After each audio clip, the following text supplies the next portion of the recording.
Hello, I'm Richard Chambers, Senior Advisor, Risk and Audit at Audit Board, and welcome to another in my continuing series, Agents of Change. I'm joined today by Leandro Pontes, a multi-certified, seasoned professional with over 13 years of experience in internal audit.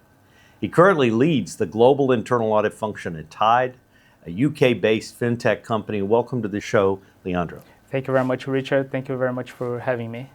I authored this book, Agents of Change, and in the book, the thrust behind the book, and we've just published the second edition, but the thrust behind the book is that internal auditors need to be catalysts, bringing great ideas forward to help the organization transform and change. It's no longer good enough to just be the ones who provide reports that tell them what they did wrong. How do you feel about that role for internal auditors?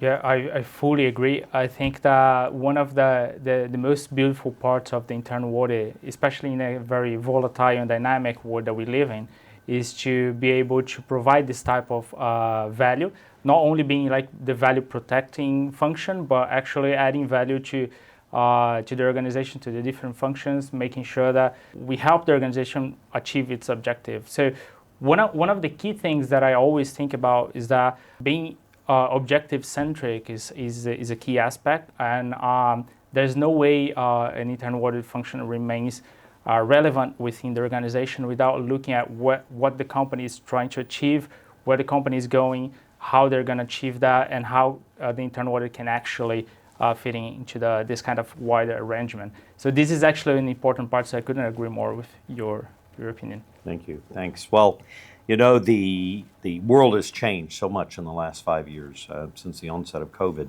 We've just been in a continual state of disruption almost. I refer to it as the era of permacrisis. In this kind of volatile environment, how does internal audit help its organization navigate all the uncertainty, all the risk, and be positioned for strength in the future? That's a very good question, actually. So I think that one of the key aspects is for internal audit to be part of the conversations, the strategic conversations at the company level. So I think that once the internal audit is involved in this kind of high-level discussions, it's best placed to define its own strategy, how it's going to actually conduct the next reviews, do every single kind of activity it has planned. I have actually from my experience, two aspects from the board directly and how the board can work with the internal audit effectively, which is, in my opinion, the board should actually seek this kind of understanding of what value the internal audit function can bring, and also try to also support the internal audit function and not steer too much the internal audit activity in a way that's more like a collaborative approach. I've seen so many different kind of relationships between board and internal audit functions to point that I think that with these volatile times, as you said, and very dynamic, it's very important for the different parts to be collaborating, bringing the value together and working together and trying to actually define the next steps. And actually, there's a lot of uncertainty, so we have to make the most with the limited resources that we have. Has your board, you mentioned your board, have your boards and executive management in your company, have they supported the idea of internal audit being this change agent, helping the organization to identify and execute strategies for change? Yes, I've been very fortunate with the different boards I've worked with. Currently at the company I'm working for, the board is very supportive, very open-minded, so they don't have like a fixed mind on what the internal audit function can or cannot do. Mm-hmm. Of course, we do have the responsibilities that we have to fulfill, for instance, being the eyes and ears of the board in the operational level, but also they are willing to hear from us what could potentially be done, how can we actually better integrate with the first and second line of defense. But in the past, in my previous experiences in different companies, I have experienced some kind of challenges. I think that dealing with the board is always a matter of also helping them into the kind of the education part. So helping them understand. Understand the potential for internal audit, what it can do. Yeah, exactly, 100%. I think regardless of the profile of the board, you're going to get to that point. You're going to have these kind of discussions, but depending on the profile, that process is a little easier than the others. And depending on, of course, the board is a major stakeholder of the internal audit function. It's all about understanding the value they want to get also from the internal audit. So it's kind of a very challenging but very exciting type of relationship and dynamics between the board and internal audit.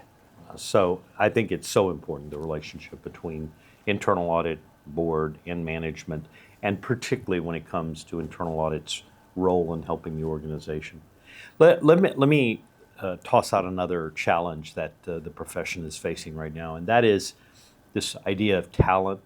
Chief audit executives say that the number one challenge and the number one risk for internal audit is to be able to recruit and retain the right talent. That's ostensibly talent that can help navigate some of the technology changes and so forth.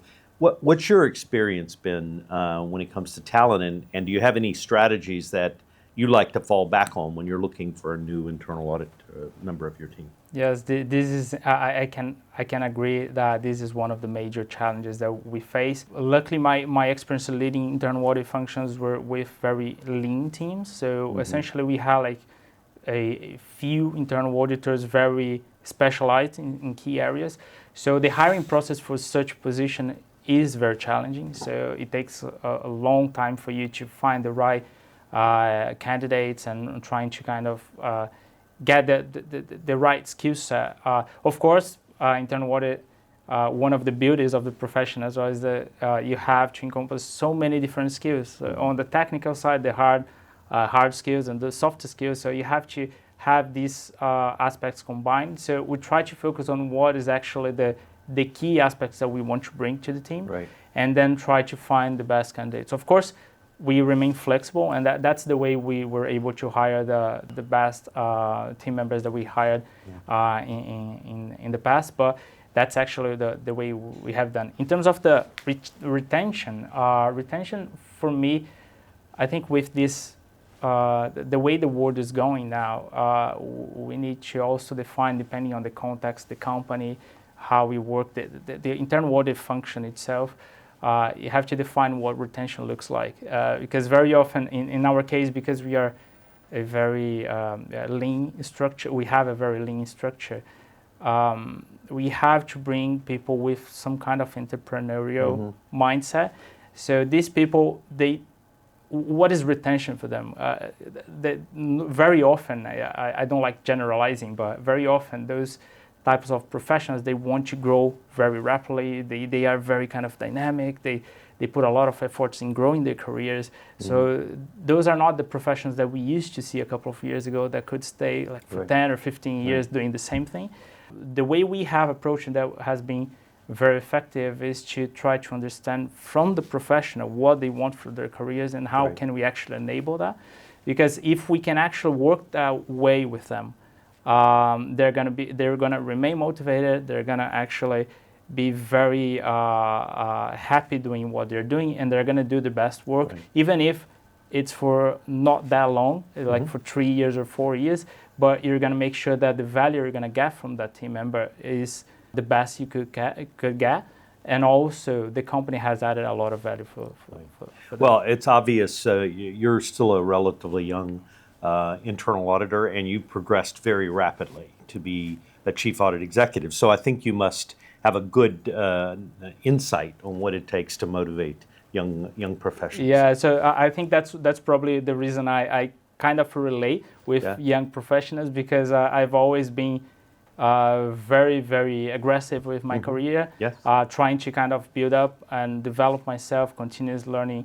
Another aspect that I love about internal audit is that you have to learn every single day, and I love that.